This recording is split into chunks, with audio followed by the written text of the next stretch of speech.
Halo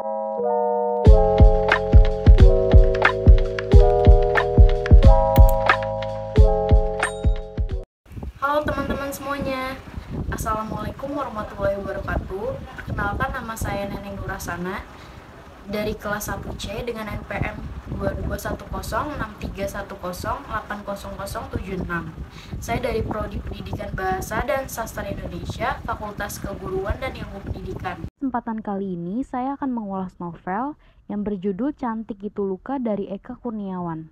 Kurniawan adalah seorang penulis asal Indonesia yang lahir pada tanggal 28 November tahun 1975. Beliau menamatkan pendidikan tinggi di Fakultas Filsafat Universitas Gadjah Mada. Pada tahun 2016, beliau menjadi penulis Indonesia pertama yang dinominasikan untuk Man Booker International Prize.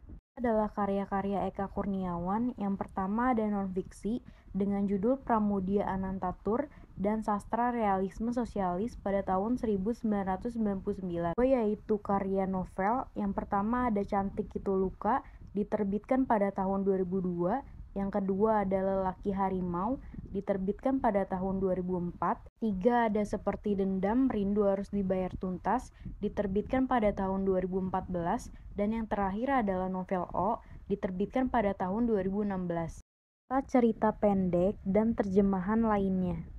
Debut novel pertamanya menarik banyak perhatian dari pembaca sastra Indonesia.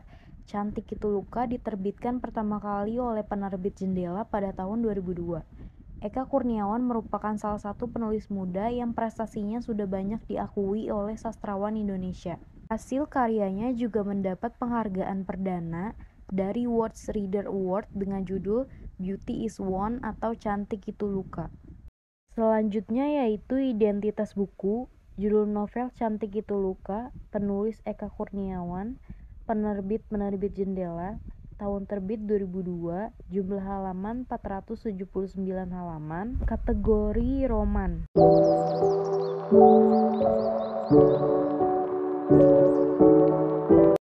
Novel ini menceritakan tentang Dewi Ayu, seorang perempuan cantik yang merupakan anak dari sepasang saudara beda ibu.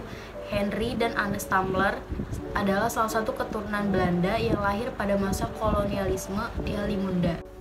Pada masa akhir pemerintahan Belanda, saat orang-orang Belanda memilih untuk pergi dari Indonesia, hanya ia yang tetap kekeh untuk tetap berada di Indonesia. Selanjutnya pada zaman penjajahan Jepang, satu persatu orang Belanda ditangkap dan dikirim ke Blood Camp, sebuah penjara yang sangat menjijikan, penuh sesak dengan tahanan, tak terkecuali Dewi Ayu di dalamnya. Mereka mengalami kelaparan hebat dan berbagai penyakit menyerang. Hingga suatu saat diambillah gadis-gadis muda yang cantik dan nampak sehat, salah satunya Dewi Ayu, yang pada saat itu masih berusia 19 tahun. Dari sebuah kamp tahanan, mereka dipindahkan ke sebuah rumah besar dan megah dengan segala kelimpahan di dalamnya. Awalnya mereka diiming-imingi akan dijadikan perawat untuk kebutuhan perang para prajurit Jepang. Nyatanya, setelah berhari-hari hidup nyaman tanpa pelatihan apapun, mereka curiga dan mulai menyadari bahwa garis-garis cantik itu akan dijadikan pelacur di sebuah tempat pelacuran yang dikelola oleh Mama Kalong.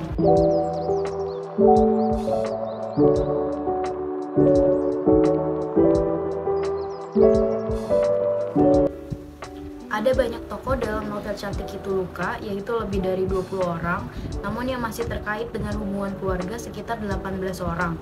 Cantik Itu Luka menceritakan tentang sebuah keluarga dalam 3 generasi. Generasi pertama adalah generasi Magedik dan Maiyang yang kemudian memunculkan tokoh sentral Dewi Ayu sebagai cucu Maiyang. Generasi kedua adalah generasi Dewi Ayu dengan segala permasalahan yang dihadapinya, dan generasi ketiga adalah putri-putri Dewi Ayu. Berikut adalah tokoh-tokoh penting dalam novel cerita Cantik Itu Luka. Yang pertama adalah Magedik. Magedik adalah laki-laki polos yang mengenal cinta setelah berusia 19 tahun. Satu-satunya gadis yang dicintainya adalah Maiyang, namun sayang mereka tidak bisa bersatu. Yang diminta menjadi budik Ted Stamler. Kondisi seperti ini tidak bisa diterima Magedik dan akhirnya ia menjadi gila. 2. Maiyang. Mayang merupakan perempuan pertama yang mengenalkan cinta pada Magedik.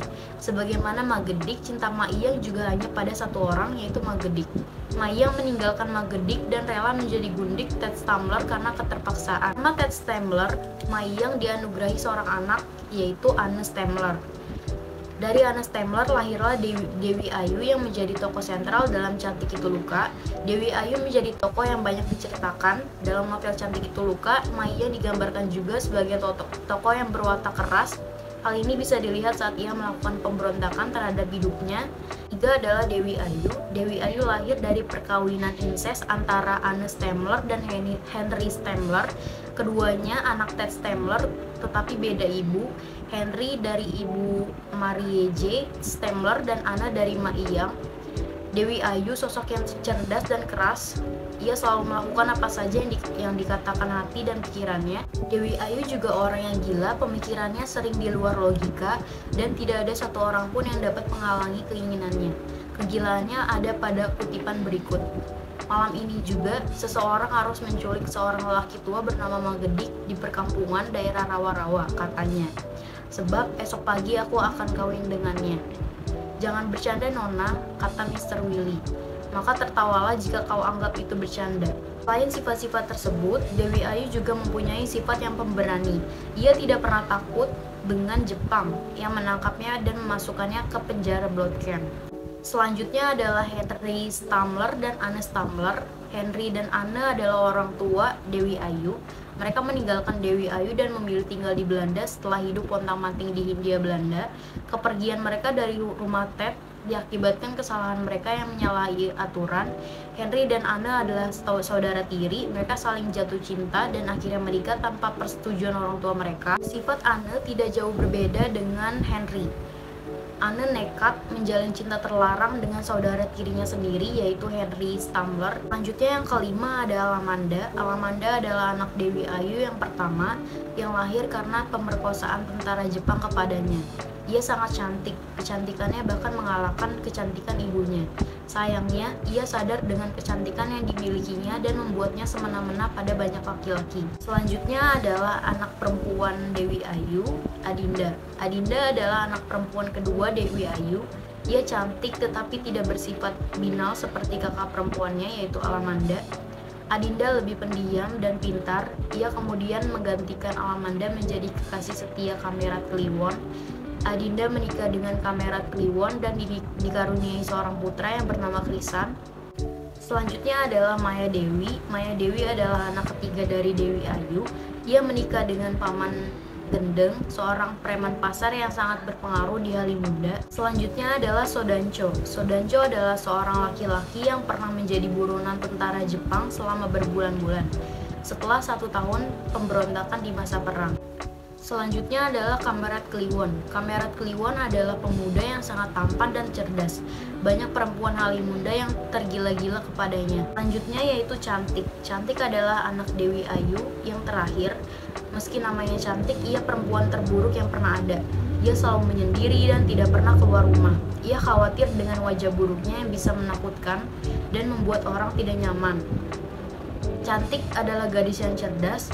Ia menguasai banyak ilmu meskipun tidak pernah mengenyam bangku sekolah. Selanjutnya adalah Nurul Aini. Nurul Aini adalah anak Sodancho dan Alamanda. Ia tomboy dan selalu berusaha menjadi pelindung bagi si Rengganis. Usianya masih muda. Saat ia meninggal, ia masih memikirkan nasib Rengganis yang melarikan diri dari pernikahannya. Selanjutnya adalah Rengganis si cantik. Ia cucu perempuan Dewi Ayu yang paling terakhir, yang lahir dari pernikahan Maya Dewi dan Mamang Gendeng. Kelemahan Rengganis yang paling menonjol adalah keidiotannya. Ia sering melakukan hal aneh, sehingga banyak orang terkejut karena ulahnya yang sangat tidak wajar. Rengganis hamil oleh Krisan, dan tidak ada seorang pun yang mengetahuinya.